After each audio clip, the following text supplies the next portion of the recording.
We got a great season coming up. This is the first filming we're doing for season 14. Mark went to our producer and says, hey, we need to make sure 14 is over the top and perfect. I'm gonna be heavily involved overseeing things. The producer reached out to me and says, hey, I'm struggling. Can you cut?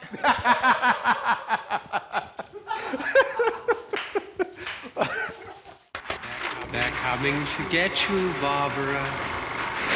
In Springfield, Oregon, dead Mopar muscle cars are coming back to life.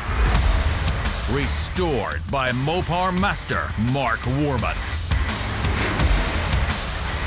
Joined by his out-of-this-world cousin Dougie. Oh, hi, Mark. His apprentice and daughter, Alyssa. Whoa, stop. And his childhood best friend, Royal. Mark hates everybody. His protege painter, Will Scott. You got one job. This is Graveyard Carz. We've done a lot of seasons at Graveyard Carz, meet, but I gotta tell you, I'm most excited in recent years over this one. My buddy Royal's back, and there's so much fun stuff for everybody. You're gonna really enjoy this season. Feels great to be back. I love being around these cars. They're fun to work on. You know, I get a kick out of working with Mark. He gets pretty animated during the process. It's always fun to watch, interact with him. You know, being friends for so long, we've been working on cars since we met. I'm excited for season 14 because it's a whole different way of doing things. We've got a great group of guys, you know, from our producer down to our audio guy. So it's kind of like a breath of fresh air when you have new people come in to take over new roles. So I'm really excited to sit back and see how this season comes out. It's gonna get really crazy. My dad's gotten older, not wiser, crazier. Will's had another baby, so he's a grumpy old man. And we have some really cool cars. I'm excited for all the cars, you know, all the cars we get to work on. All the colors, pretty colors. The cars, I mean, if you just take one quick look through that shop, the cars are absolutely amazing that you're gonna get to see. We got a 69 RTSE, we introduced it a few years ago, 444 speed. Probably only a handful of those cars built. There's no real breakdown on the SE and the RT with a 4-speed. A car I'm super excited about is Wendell's 1971 Cuda. Yes, we've done a bunch of them, but it is cool because it's a Hemi car. But bigger than that, Wendell's a great guy. The backstory's great. The guy comes in, is just a top-notch client. So, you know, when that car's all done and sitting there, he'll be crying and just overwhelmed with happiness. So there's different aspects of why you can be excited about a car, but Wendell's the reason why I'm excited to get that 71 Cuda done.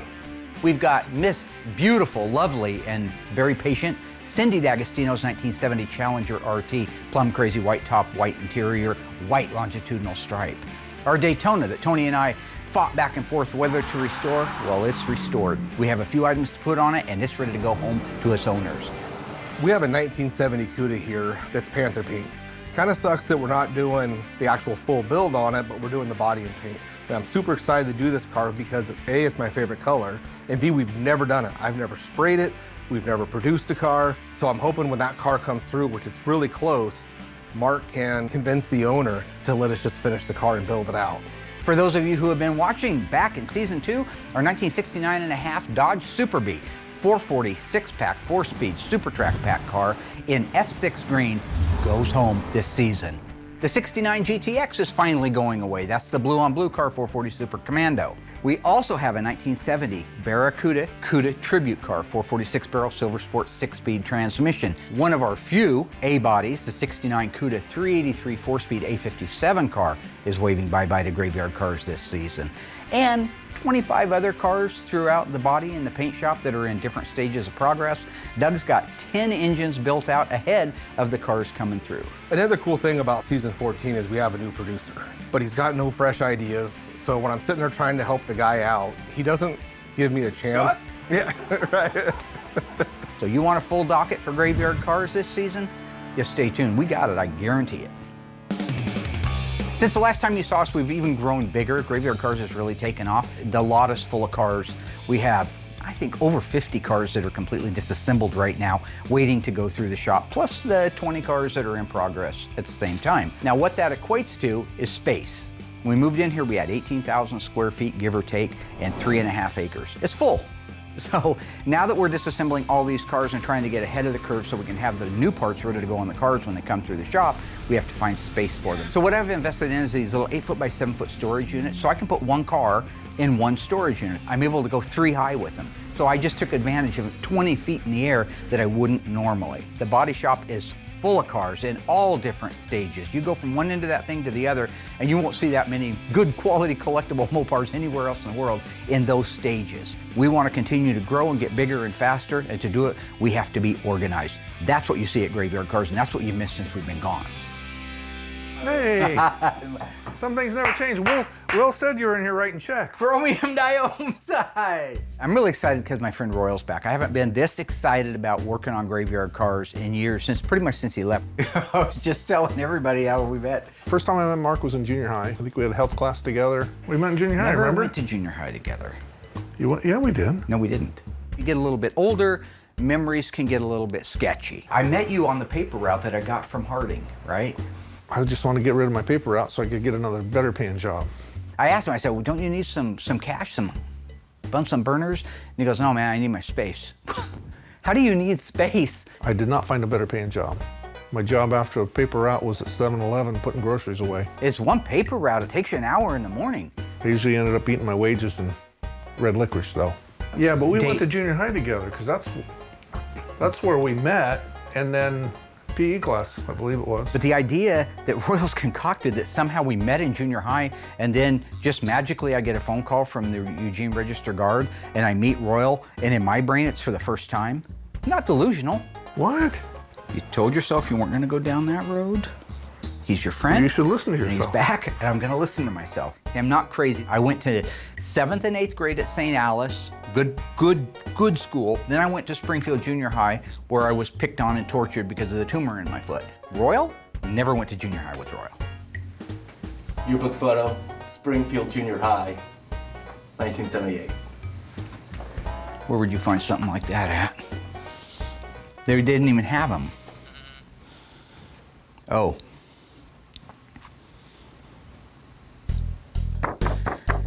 Yes, that's right. I did, yeah. Oh, we went to junior high together. I thought you meant high school. And how do I even know this isn't photoshopped anyway?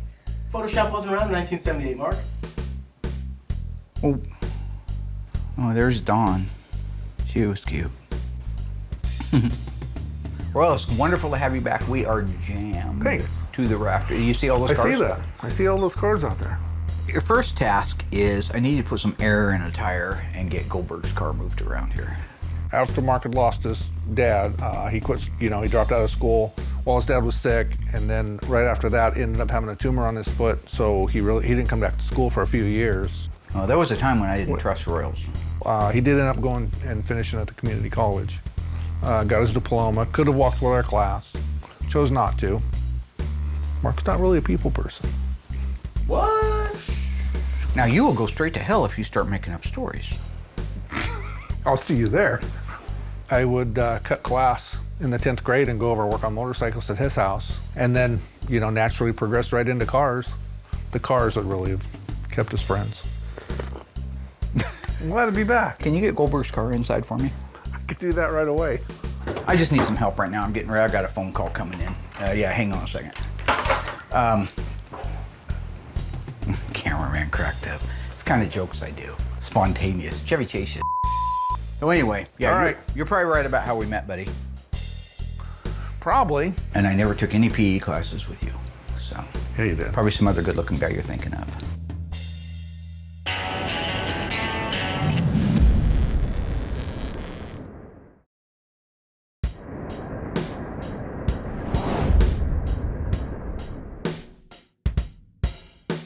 This is not what I expected to be doing when I came back, but hey, whatever it takes to get the job done.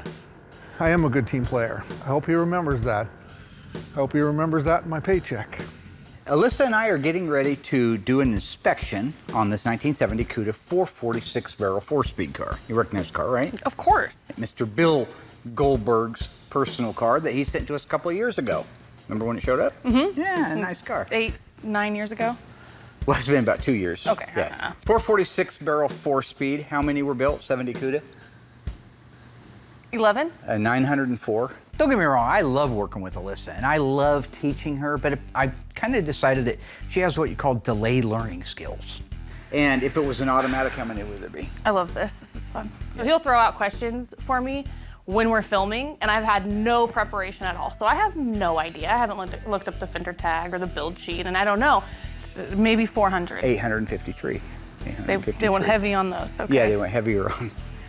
This is a black car, black interior, V code, 446 barrel, D21 4-speed. It's an A33 track pack car, meaning it has a 354 Dana in it. Very rare, very desirable. In fact, it's an N96 shaker hood car. That wasn't mandatory. Only mandatory shakers were on Hemis. I would like to take some time with Alyssa and go over the car. This is a great opportunity to show her how to validate a car before disassembly. So today's an exciting day. I'm getting ready to spray the nose cone and the lower valance for our 1969 Daytona. This is a 440 automatic car that we introduced a few seasons ago on Graveyard Cars. Tony D'Agostino was out.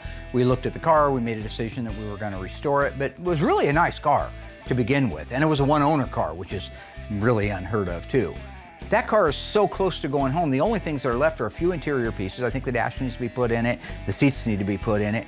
The nose cone needs to be painted and the rear spoiler needs to be installed on it. These are the last parts and pieces I have to do. It's the first time I've ever even done a Daytona, especially these pieces. And I know everybody at home, it's not a big deal, but to me, doing something I haven't done before, even though it's the same process, super easy to do, it's still something different and I like it. Bill believes all the numbers match on this car. Now, if they don't, I'm gonna let you call them and tell them. Probably if they don't. No. If they do match, I'm gonna call them and tell them. You were good at this, remember? Yeah, but what's he gonna do, beat you up? Oh, I see. So I met Bill Goldberg at the last shop we were at. So he is a super nice guy. I'm still starstruck every single time I see him. It's just crazy, it's Bill Goldberg. I grew up watching him. Let's take a look at this. You are scared. I'm not scared. Okay. I don't wanna have to go to prison because I pulled a 187 on the World Wrestling Federation champion. Okay. Okay, you see the rust, right? Yeah, This has been going on for a long time. I saw signs when it first got here that it was delaminating. That's what you'd call this, delaminating. This hood failure is a great opportunity to teach Alyssa how that happened and why it happened and how we can avoid at Graveyard Cars ever having it happen. Break off a nice little chunk of this right here. it's not looking good. Okay. See the backside, see some rust here. Yeah. See how that's black? Mm-hmm. And how that's black? Mm-hmm. And the only difference between the two blacks is this has some scuff marks in it that match the scuff marks in the metal. Yeah. Somebody painted directly over bare metal with the finished product. You never do that. The metal wasn't clean when it was painted. It didn't have the right product put over the bare metal. And then after that, it didn't have enough material put on it. Those are 3 of the killer signs that will cause paint to fail. Metal has to be sealed with an epoxy. You have to use, like in our case, we use DP90. DP90 is a 2-part epoxy that is designed to neutralize rust. And the rust I'm talking about is a flash rust, which means the second we're done with it, it already starts to rust. And that gives me about a day or 2 to get on top of it. And look at how thin it is. There's hardly any material there at all. If it's too thin, the sun will break that paint down and it'll also delaminate, even if you have good substrates in it. So it's interesting to see what happens to the paint when you don't prep the metal correctly. At first, the paint may look beautiful when it leaves the showroom and the client must be happy, but over time you can tell that this wasn't done correctly. I mean, look at the hood. Yeah. If anything, you want to be careful of not getting too thick, right? Yeah, because if you get too much millage, that's right, I taught her that too. You get too much millage, and then you can have a failure too, because it can crack out. It won't peel probably from having not enough millage, but it'll crack.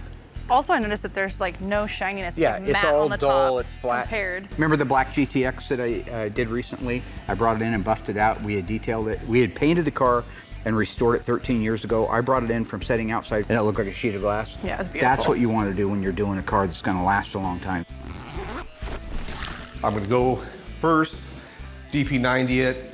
It's a nice sealer. Any imperfections that might be in there, it'll fill them. In this process, it was already primered, so we were good there. So you just mix it a different ratio. You mix that different ratio, then it just becomes a sealer. Okay, let's take a look at the Dutchman panel you can see from here. Yeah. You got the Dutchman and the See quarter. the rust? Right. Look at how thick the millage is right there. Oh, it's a lot. What do you thicker think is than underneath that black paint right primer? there? And? Bondo filler? Yeah. Yeah. That's more what I was trying to say. Okay. Bondo. So they've used filler Why? right over the top of the bare metal. And probably the bare metal was not clean when they did it, so that's why it let go.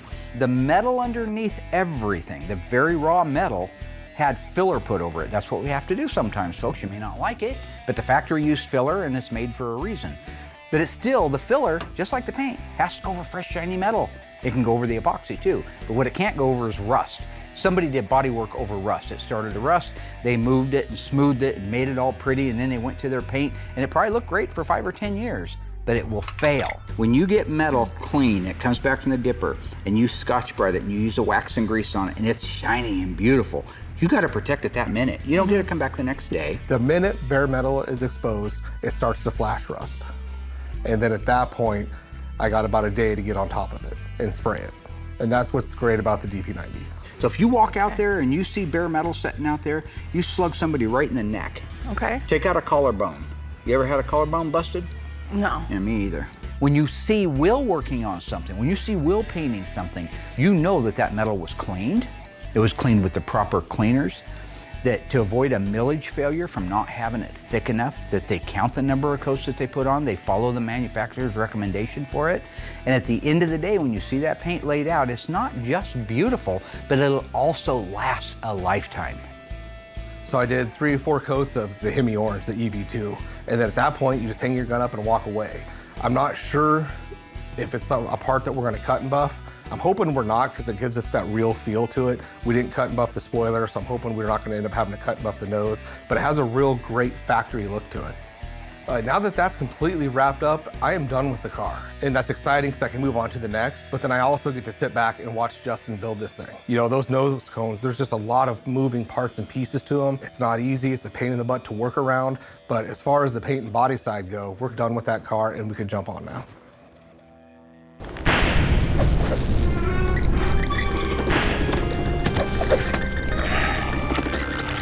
In season 9, episode 11 of Graveyard Cars, we restored a 1970 Dodge Challenger in FF5 green.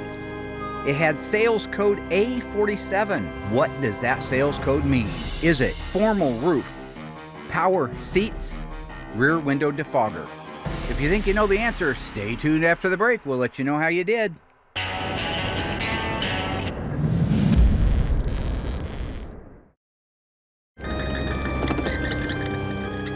All right, welcome back, ghouls. Now, how did you do on that one? A47. Does that mean it was formal roof, power seats, or rear window defogger? If you said formal roof, you are right. This car is an SE. That's what the A47 stands for, a special edition, requiring it to have the overhead consolette with a formal roof. In addition to that, just a few other options it had. M44, rear of hood and fender moldings. M31, belt moldings. M42, stone guard moldings. M85, bumper guards. And P31, power windows. To top it all off, the legendary wrestler, Mr. Bill Goldberg, helped us install the drivetrain in that bad boy. Thanks for watching Graveyard Cars Trivia. This was a great opportunity to go over the paint failures on Goldberg's Cuda, show exactly what the results are of not doing something right in the beginning. So that's great. I'm glad that she now knows what to look for as we move forward. And with that done, we're able to go on to the validating part of this 446 barrel 4-speed Cuda. The red hockey stick, just so you know, there's 2 problems with that hockey stick on this car. What do you think they are? It's not on the VIN tag. It's not on the fender tag, that's Fender true. tag. Yeah, very good. Is placement? No, it looks like pretty it's good. placed pretty good, sure, yeah. Okay, what's the other thing? You couldn't get a red hockey stick stripe from the factory. Oh my gosh. That was a dealer installed accessory. Glossy black hockey stick stripe was the only option, depending on the engine. They would call out Hemi 383, 340, 440. The red one was something you could go into direct connection, which that's what they called the performance end of the Mopar parts back in the day, was direct connection, and say, I love the hockey stick stripe, but I want it in red. People have been doing it for 50 years, and I think that's what happened on Goldberg's car. So after everything with the exterior of the car, at least we still got the engine and the transmission. Even though we're gonna have to do a complete restoration and change everything on the outside, this car is still very valuable. It's still all original when it comes to that. Bill should be happy. One of the cars that's been sitting around here for a long time is a 1968 Hemi Charger RT. This is a factory yellow car, black interior, 4-speed track pack, and all numbers matching. So we're finally getting around to disassembling it. Doug and Eli are gonna do the tear down on it. I just want to talk about the fact that this car is so pure. You know, the disassembly of these cars is more important now than they've ever been. There's documentation that has to happen. So you have to have competent guys. Eli's come a real long way. That's Doug's son. He's doing a great job of following in his dad's footsteps of caution. Caution is the name of the game around here. If you break an interior garnish molding that isn't reproduced, Tony's Mopar Parts doesn't make it, Classic Industries doesn't have it, nobody's got it, you're screwed. The downside to it is Doug has oddities, and the strangest little things on a car will catch him. Doug will pull a vacuum can out from underneath the battery, which is just a vacuum can that holds the reserve vacuum to let the headlight doors pop open, and he's mesmerized by it. I've walked past him and seen him sitting there staring at something for 5 minutes. I mean, caution's good, but how excited can you get over a vacuum can? I love him. Not that I don't love him, but something wrong, you know. That dog don't hunt. Protocol has changed a lot around here. Once a car like the 68 Charger gets disassembled, it used to be that we would take it apart, find a hole for it somewhere. We had 40-foot containers, stick everything in there, and then when it came time to restore the car, we'd pull the parts out. Now, to a degree, there is some of that still, especially major components. But for the most part, now that Eli is here and he's able to handle the reconditioning of the parts that go back on the car, the first thing we do after everything comes off the car, inventory it, then recondition the piece right now. Why not? You can do it today or you can do it tomorrow. So he'll do whatever blasting he has to do to it, treating, painting, plating, sublet. That allows us not to have to be at the mercy of that part when it comes time to put the car together. Once that's done, all those parts can go in the dedicated storage unit. They can go out back and get stacked up on top of each other. Like I said, 3 high if you have to. Organization, streamline, and get these cars in, get them torn apart, get them restored, and get the taillights out.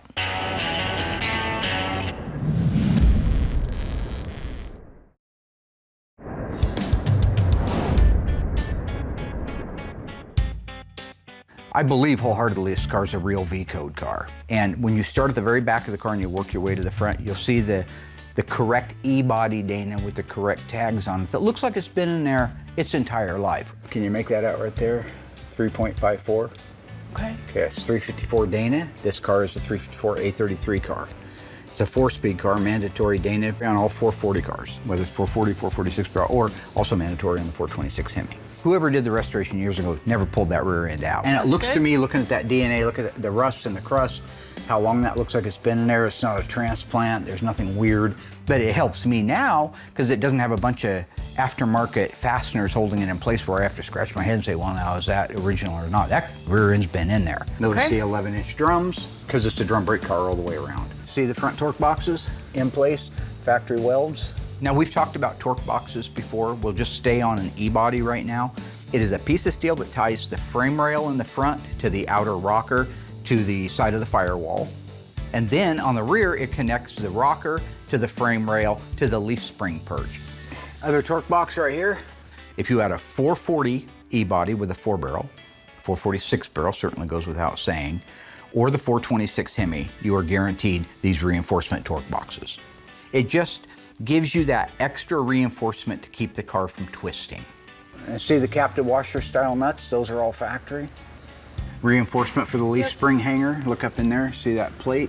Oh, yeah. The leaf spring reinforcement plates are in place. Again, 6-packer Hemi only. Even a convertible wouldn't have that. This car has it, and they've been in there forever. Those are the DNA markers. You look at the bottom side of the car, it's original factory undercoating car.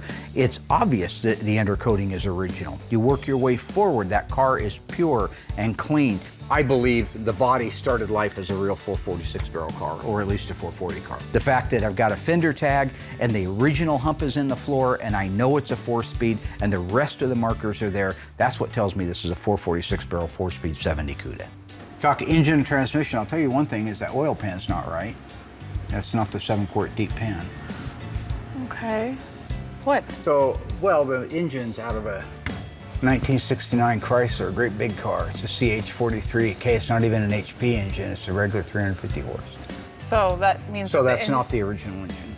Bill knows that, right? Not when I talk to him. Okay. Great. My question is, how the heck did we come this far, and are we just now finding out that this is not the correct engine? Now the thing is, the car's been here for almost 4 years, so if we were gonna find a numbers matching problem on a car, he probably would have liked to known about it 4 years ago, so we could have done something. So that's on us. Let's check the transmission. That's great. 8G. So that's the transmission's out of a 1968. It's got the dual bolt pattern extension housing, which is 71 to 74 B body and 70 to 74 E body. The E bodies, the 70 to 74 E bodies, and the 71 to 74 B bodies. In order for the transmission to have the location for the shifter to be next to the driver, it had to be moved back down that tail shaft. Prior to that, there was one mounting boss at the front of the extension housing. That would be for your B bodies and your A bodies. So what Chrysler did was they took that extension housing and they added an extra boss at the back to be able to mount this. This transmission has that. And what I'm saying is the extension housing probably is off of a 70 to 74 E body, while the rest of the transmission, obviously by looking at the VIN that's left on it, is a 68 B body something. So they took two transmissions to make it into an E body. Very common back in the day, even still today. Okay. So the engine and transmission don't match. Okay. So That's you'll great. need to call Bill. No, you'll need to call Bill. I'm not calling him at all. He's your friend. That's your job. I think the fact that Goldberg is a violent man. What if he has one of those Brock Lesnar flashbacks while I'm talking to him, and all of a sudden he just goes berserk? He ain't gonna do that with Alyssa. He ain't wrestled no woman ever that I know of. Okay. I think it's a good skill set for you right now. Wait, what? No. Look, I had to do it to Jim Root. Okay, I know, you think I enjoyed and you did that? great. I did You great did a great because I'm the job. Iceman. I don't have Bill's number. I don't have his email. I don't have any I of am that the stuff. Iceman. So you should just. Cuckoo Cachoo. Okay.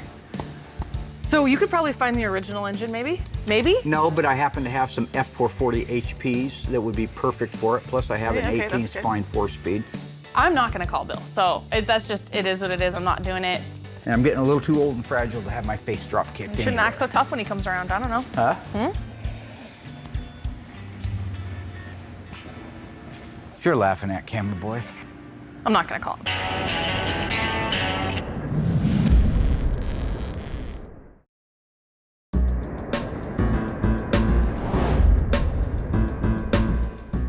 Hi, Doug. Royal, it's been a long time. Yeah, good to How have see you you. been? Okay, so today I'm finishing up a Daytona rear end for a 69 Charger. I've got the brakes all assembled. It's gonna be a lot easier for me today. So I'm just putting the drums on. I got the springs built out and ready to go. I'm looking forward to this. It's fun working with Doug. He's very knowledgeable. What are you working on? I got a nice big old Daytona rear end here for a 69 Charger. You know what those are, don't you? Yes, I do. Yeah, you had a friend with a They're upside 69 down. Charger. I'm sure he had a reason. I had to say something anyway. The adjuster goes on the bottom. Well, I like to do it this way so I can reach things, you know, right? Oh, I was just wondering, just making sure, double checking. There you go. I do everything upside down. You know that. That's Cool. great. No, that was awesome. Yeah, there's no question that Royal is an excellent mechanic. You ever seen one of these things before? Oh gosh, not since the 80s. 80s? Doug, he was a good mechanic long before I was. The tool that Doug handed me was a tool for measuring the diameter of the inside of the drum, and then the other end you would bring the shoes out to fit that. I was measured twice, cut once. But when it comes to any kind of dynamism at all, there's something wrong. Or measure once and cuss twice. Here, give me that drum. Yes, sir. Absolutely. I'll do it the old-fashioned way. They try to be funny, and it's not funny. It's like watching paint dry. Yeah? I usually just turn them up, put the drum on, get a feel for it, turn them up some more until it fits. Sometimes my fingers are the right tool for the job.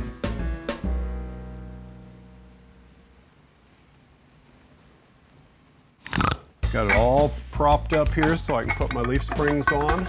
You wanna give me a hand with those?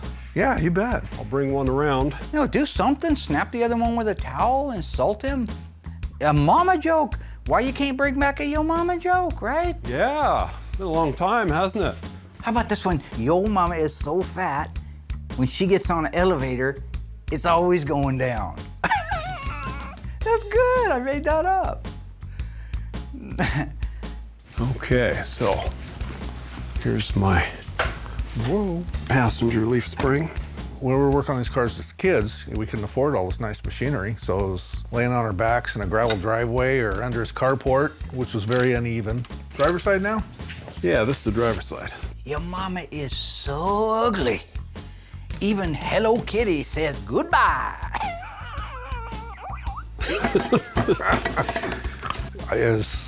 Gosh, it's just nice to work with clean stuff. Everything goes together good, you know, and more practice makes everything go easier also. I remember the old days when you and Mark were working down there at the other shop. It was entertaining, wasn't it? Working? Yeah. Working? Working? I just hung around for the entertainment. You don't like the yo mama jokes? That's fine. Maybe that's insulting to some people. Go to the knock knock jokes, right? Yeah. I'll do one with you. Knock knock. Who's there? James Gum. James Gum. Or you could come in and check out my place. I've got the cards right back here. See if we can perch that spring perch right there on the spring. Knock knock. Who's there? Christopher walking. There you are, buddy. Thank you. Yeah. They might be outside in. I'd have to go out and look. Yeah, it's been a while. Let's go look. Okay. Don't matter to me, but it matters to Mark, and it's important. So we want to get it, you know, we want to get it right. I know, Sorry, I guys. know where those go. I'm just not sure if this goes. I think it's inside out. It's been a while since I worked on them, so we'll just snug these up finger tight. I thought I better double check. Is there one out there? Oh yeah. Don't want to get called on something like that. One of the cars that we have in the metal shop right now that's up on the frame rack is a 1970 GTX. It's a 440 6-barrel automatic car, one of 328 built, with just doing the body and paint on it. Something really interesting that I see a lot of out in the graveyard. There's over 100 cars out there, and how many of them have what we call previous sins. My terminology of previous sin is, it's a euphemism for things that were done really poorly. This car has a bunch of previous sins, and I wanted to share what those are with you. If you don't do a good job, it's going to bite you in the ass later. Before we can do the body and paint work and repair whatever rust panels it has on it, we have to go back and make sure everything is right from the inside out. So this car was involved in an accident somewhere in the 70s, maybe in the 80s. It got hit hard in this door pillar area. This quarter panel is not the quarter panel that was on it after that accident. It has been replaced. You can tell that it's been replaced because this is the roof skin. This little section here where you see my little hand going along that line, from there down is replacement quarter panel. From there up is what's left of the original quarter panel. And it also was put on poorly where they went right over the top of the other quarter panel. They took the biggest pieces off, but that's why the quarter panel fits so terrible. Again, I'll show you that in a minute. Not only is that great evidence of poor workmanship, but the fact that the area inside here is so destroyed and was never fixed, that's what I want to share with you. If you go around inside here, you're going to see that the quarter inner structure itself, the reinforcement piece for the quarter panel, destroyed, down low. The rocker extension, inner and outer, both destroyed. The under seat pan, destroyed. Well, repairable, but damaged. And the main floor, the stepwell area, damaged. Maybe the car was totaled back then and the insurance company said, you know, sayonara, I'm not going to do anything with it. Or maybe it wasn't totaled and it went to a body shop that didn't do very good work. But this car suffers so many previous sins. I'm glad it's here, and I'm glad we have the opportunity because we have the right frame pulling equipment to make the necessary pulls to be able to put this car geometrically back where it has to be before we start building it out. Now, one of the first steps you got to do is get that car locked down in the pinch weld clamp. So when you see it on the rack, it's held in place with the strongest parts of a unibody car, which are the pinch welds. It's where the inner rocker meets the outer rocker, and the floor's in there to help. So I'm going to cut George loose to get the quarter panel off of here. We have to have it off so we can get access to the damaged area. After that, I'll bring everybody out and show you what it's like to make some pulls on the floors and inner rockers of a 1970 GTX.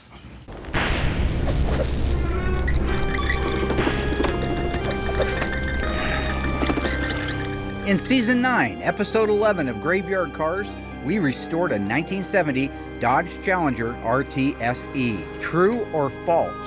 The transmission behind the 440 Magnum was a 4-speed pistol grip. Think you know the answer to that? Stay tuned after the break and we'll let you know how you did.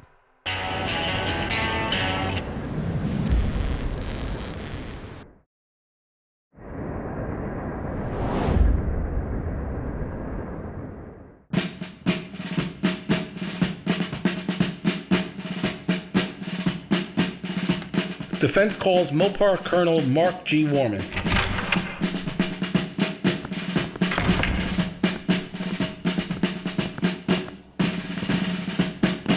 Colonel, do you solemnly swear that the testimony you will give in this general court-martial will be the truth, the whole truth, and nothing but the truth, so help you God?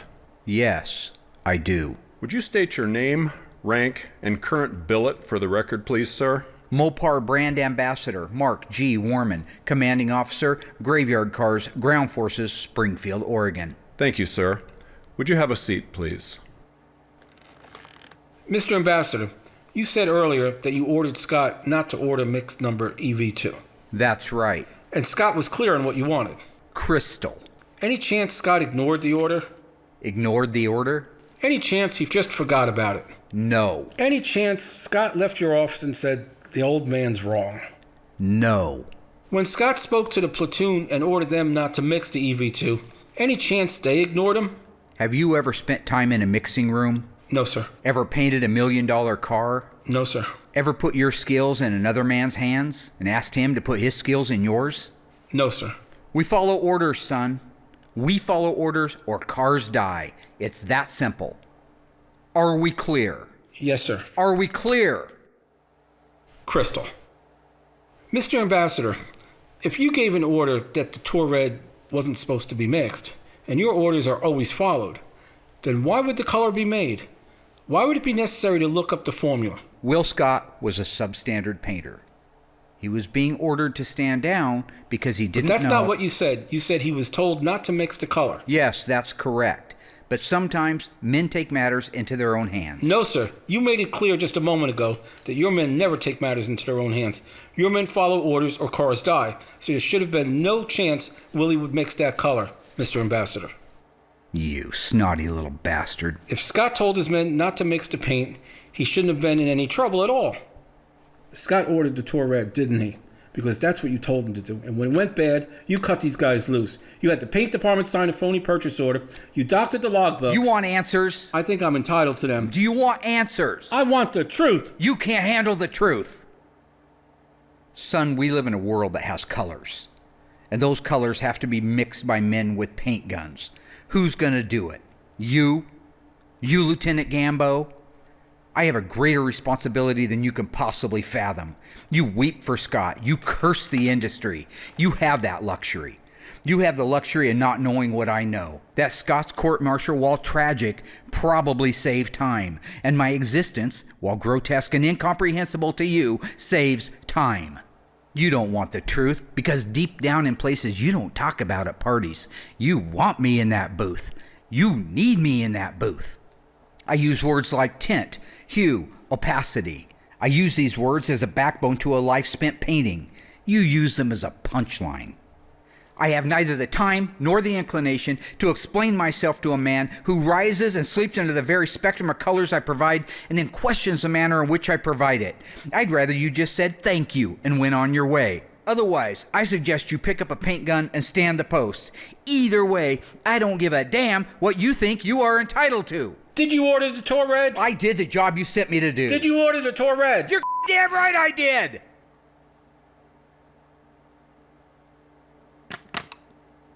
Please, the court, I suggest the jury be dismissed so that we can move to an immediate FC7 session. The witness has rights. Thank God. Can we go eat now?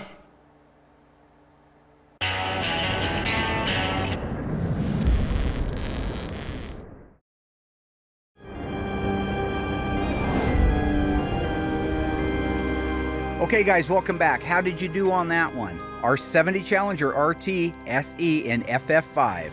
Was it a 4-speed manual transmission? If you answered true, well, you're absolutely wrong. That car was an automatic transmission on the floor with the console, making the car one of only 733 built. But in addition to that, it had H51 air conditioning, N88 speed control, V5X body side moldings in black, J46 flip-top gas cap, N42 exhaust tips, and P31 power windows, just to name a few. Thanks for watching. So Doug and I went outside to look at the shackle bolts to see which way they went, whether they went from the outside in or the inside out.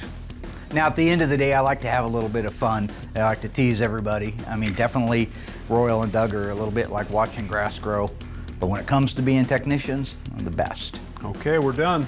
Rear end came out beautiful. It is now ready to install in that car, which is good because that's just another car that we've got to get the drivetrain in it so we can get over and have the headliner put in it, the vinyl top, so it can come back and we can put the car together. So good job, both those guys. So with everything going on in the shop right now, one of the things that we're doing out in the assembly shop is the cutting and buffing of these cars. There's no longer any room down in the paint shop. So Noah currently is working on the wet sand and buff of our 69 Charger Daytona. So we had the Daytona completely done, minus the cut and buff on the hood and the nose. They installed the hood to see how make sure we've had good fitment, good color match, all that stuff. I'm not going to cut and buff the nose until it's installed on the car, but we can't do that until we get the hood cut and buffed. That's why he was cut and buffing it on the car.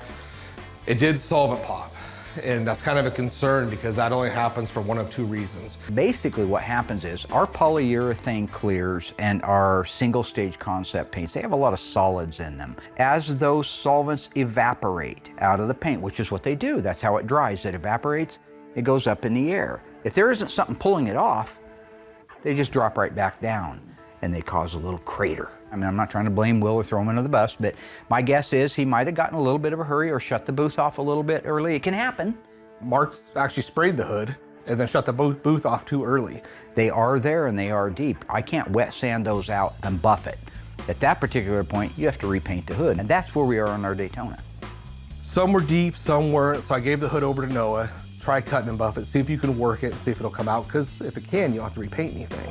So he worked on it for a little bit, no luck. At that point, you gotta take the hood, bring it back over to the paint shop, get it in the booth, sand it out, reshoot the whole thing, and then give it back to Noah to do the final cut and buff on it, put it on the car, then it's done. When it comes to solvent pop, you gotta have airflow. The second you lay it down, I mean, it's just releasing solvents for hours. And if you don't have airflow, it'll literally drop right back down into it, the solvent will, and it just looks like little pop marks all over the whole entire hood. And it's mainly on flat panels. You're not gonna get it on the side because when the gases come out, they just drop down or get pulled away. But on the flat panels, they drop right back onto the panel you were painting. So you gotta have the good airflow. Box fans if you're in a garage, nothing dramatic, just enough to get the air out of there.